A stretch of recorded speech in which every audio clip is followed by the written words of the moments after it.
presented by Zycom Feel Safe in association with Binani Cement, Sadiyon ke liye.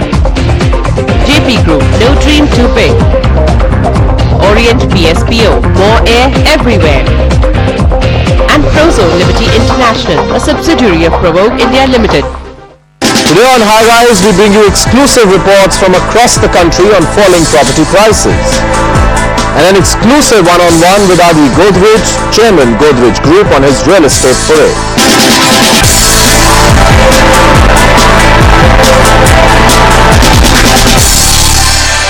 Over the past few months, High Rise has been consistently bringing you exclusive stories on the property price correction that has swept the Indian real estate market.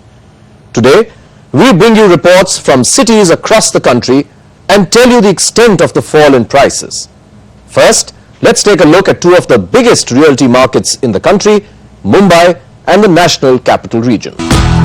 Property prices across the country have begun their slide, and Mumbai is no exception. Small developers, especially in the suburbs, have cracked under the pressure of a cooling market.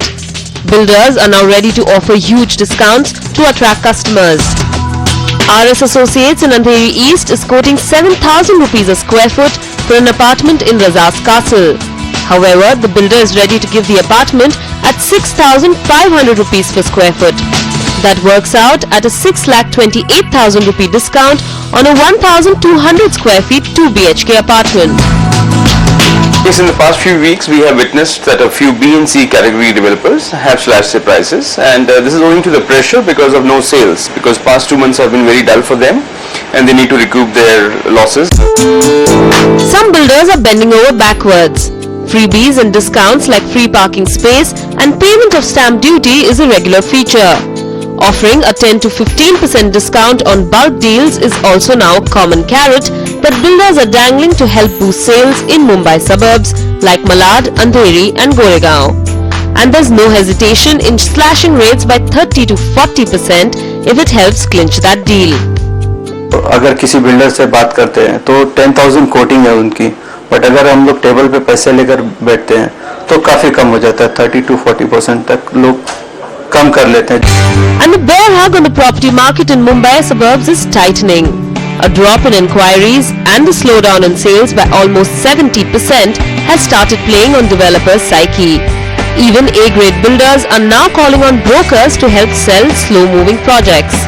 मेरे हिसाब से 60 to 70% के करीबन down गया है, और almost second hand property के अंदर it is an 80 to 90% sell down गया है. वो मीटिंग्स अरेंज करते हैं, सारे ब्रोकर्स को बुलाते हैं, गेट टुगेदर करते हैं कि हमारा प्रोजेक्ट बेचो. ये 4-6 महीने में जो प्राइसेस बढ़ी है और उसमें कुछ सेल नहीं हुआ है. In the eastern suburbs, Kharghar is worst hit. While reliable builders are quoting 3,500 rupees per square foot for Balaji Amrit, they're willing to strike the deal at a discounted rate of 3,300 rupees per square foot. That's 200 rupees per square foot lower than the quoted price.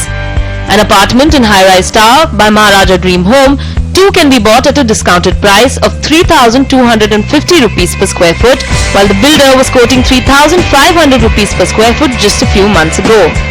Those who investors have bought from the developers around when the project was started at some lower rate.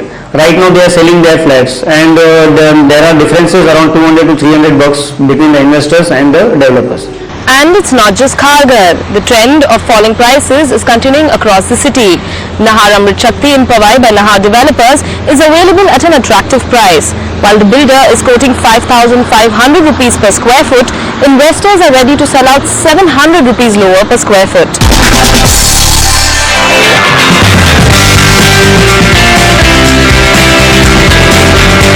The National Capital Region's property market is in a state of slump. Developers such as Supertech Limited, Eldeco and Mahagun are now trying to lure customers by offering to absorb a part of the home loan. They are pitching in with 50 to 65% of the EMI, but only till the customer takes possession of the property. This is an attempt to boost dropping sales. But still around 10 to 15% sales have gone up. And reason for that is, one is price stabilization. The investors also who are not seeing that okay, in next 1 year time prices are not going to go any very high. Okay. In if I talk about 1 year time frame, nobody can guarantee this much increase as on date in the real estate sector. The drop in sales has now translated into a correction in property prices.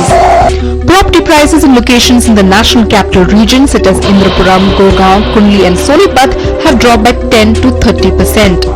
For instance, in Indrapuram, 4 months ago a square yard of land would set you back by 22,000 rupees. The same plot of land is being sold today at 16,000 rupees. Even apartment prices in Indrapuram are in correction mode. Prices are down from 2,600 rupees a square foot to 2,500 rupees a square foot, down by 15%. Similarly in Gurgaon, land prices have fallen by 13% in the last 4 months alone from a high of 55,000 rupees a square yard. Apartment prices here are down by at least 7%. अगर examples में हम देखें कुंडली को, अगर हम देखते हैं कुंडली या सोनीपत एरिया देखते हैं तो पिछले 4 से 6 महीने पहले जो फ्लैट्स का रेट था वहाँ पे जो बिल्टअप एरिया था, बिल्टअप में अगर हम देखें तो जो 1700 से 1800 रुपये पर स्क्वायर फीट में सेल थी, आज वो 1300 से 1400 रुपये पर स्क्वायर फीट में अवेलेबल है. और अगर लैंड रेट में देखते हैं, लैंड रेट में भी करीब 2 से 3 हज़ार रुपये का डाउन है. जो 12 से 14 हज़ार रुपये तक वहाँ पे था प्लॉट्स का रेट, आज वो 10 से 12 हज़ार रुपये में अवेलेबल होता है. Many builders jumped in to ride the property boom in the national capital region. This resulted in excess supply of property. Industry watchers cite this as the prime reason for property price correction here. They say rising interest rates also played their part in the downslide. The real estate boom in NCR was predominantly riding on the back of speculative investments in pre-launch schemes. However, following the clampdown on this activity by the Haryana government and a subsequent notice by the Supreme Court, investors are left in a lurch. They exited the market in a hurry, causing a considerable slump in sales. Experts expect a further slide of 10% in NCR's property prices in the next 2 months alone. After riding a steep growth curve for 2 years, this sure looks like a sobering moment for Mumbai and NCR's property market. We go into a break now. After the break, we bring you updates from Chandigarh, Hyderabad and Bangalore. Stay tuned.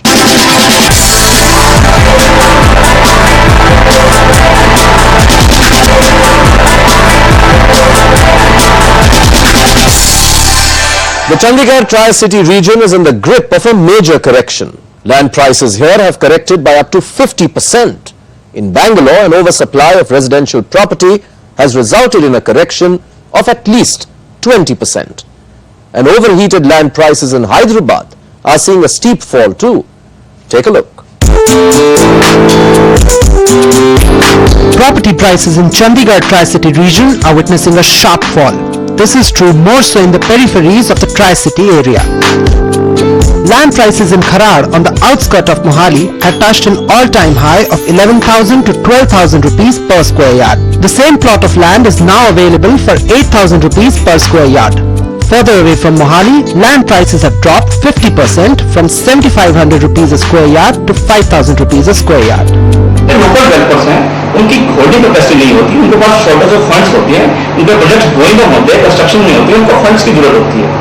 वो दूसरे angle से market में discount offer कर देते हैं, incentives launch कर देंगे, festival schemes market में लॉन्च कर देंगे. Experts say the correction is owing to an oversupply in the residential property market. On the outskirts of Mohali alone, 1,200 flats, 500 duplex homes and 10,000 plots are under construction. Developers are now offering attractive incentives to boost sales. जैसे flat दे रहे हैं 2 bedroom 3 bedroom उसमें AC लगा के दे रहे हैं, wooden flooring करके दे रहे हैं extra. Builders admit, despite their attempts to lure customers, under construction properties are not finding buyers. Oversupply in the residential property market, exit of investors resulting in deflated prices and the rising interest regime have all contributed to the downfall in the Tri-Cities property market. Experts say unless end users enter the market to fill the vacuum left by investors, the slide will continue. It's a case of a fall after a climb. Bangalore property prices are sliding. This year prices have fallen by 20% and the slide is expected to continue. High-rise buildings and soaring prices. That was the story of Bangalore's residential property market only last year. That's when prices nearly doubled to 2,700 to 3,000 rupees a square foot from 2004 levels. But now prices are falling, with real estate developers asking between 1700 and 2400 rupees a square foot. There are about 1 lakh apartments waiting for buyers and 12 lakh more units getting ready. Analysts say the market is oversupplied by 4 to 5 times. If you're talking about 12 lakh dwelling units coming in, you're talking about another population of about 50 lakhs of people coming to the city. I don't see something like that happening, and I don't see 50 lakh people moving out of the city to the suburbs of Bangalore where the development is currently happening. And developers have started facing the brunt of this oversupply. They have already been forced to cut prices by 20% in certain pockets like Whitefield, HSR Layout, Sajapur and Hebbal. Prices now vary between 2200 to 2400 rupees a square foot as against 3000 rupees a square foot just some time ago. And analysts caution that prices will fall further. With the kind of supply which is coming in, Whitefield is one example. The location between Yelahanka and Devanalli where the new airport is come, the kind of development and the kind of property which is going to be available in Bangalore, I think is going to be the highest. And I don't see any takers or so many takers for that property, and I look at a minimum correction of about 30% in the next 3 to 4 months in Bangalore. So only a few apartment complexes have been launched in Bangalore over the past 6 months. Land transactions have dried up as well. However, Bangalore has 400 registered real estate developers. This means a consolidation in the sector is on the anvil. People who are looking to develop some properties themselves are offering those lands to us either on a joint development basis or on an outright basis. Most apartments were booked at between 40 to 80 lakh rupees, but now their value is falling and Sharma expects the correction will give way to affordable housing complexes. That's when the market is likely to see more end users than speculators. This is where Hyderabad's new international airport is coming up. It's seen as a focal point of Hyderabad's real estate boom, but prices here are declining. Land prices in Shamshabad have fallen by up to 35% in the last 6 months. That's because when the government said it would set up an airport here, several investors rushed in anticipating large occupier demand. So prices began to rise. Then the occupier demand came in too slowly. The anticipated occupier demand has really not come through as quickly and the quantum that was expected, which has now resulted in some slowness in investment activity, as a result of which land prices are falling. Shamshabad's proximity to the new airport made it a natural choice for commercial development. But with the creation of Greater Hyderabad, the government has opened up alternative areas with similar infrastructural facilities and far lower rates. Experts estimate absorption of 5 to 6 million square feet of commercial space in Hyderabad each year, while Greater Hyderabad is expected to throw open 40 million square feet in the next 3 years. Besides which, Shamshabad's infrastructure has not developed as quickly as expected. Large occupiers always focus on areas which have good infrastructure, good amenity value. Shamshabad, although looked like a good destination to attract that kind of infrastructure and amenity value, that has still not picked up the kind of pace that was expected. Even within city limits, land prices have corrected by 15%. However, the price of built-up space is still firm owing to a shortage of ready-to-occupy properties. Even so, with more such properties coming onto the market, experts believe a correction is due in a year. Well, looks like the downslide in the property market could continue for some time now. We will keep bringing you more such updates on the correction in the property market. We go into a break now. After the break, an exclusive one-on-one with Adi Godrej, Chairman Godrej Group of Companies, where we talk to him about his real estate venture, Godrej Properties, and his take on the current state of the property market. Keep watching High Rise.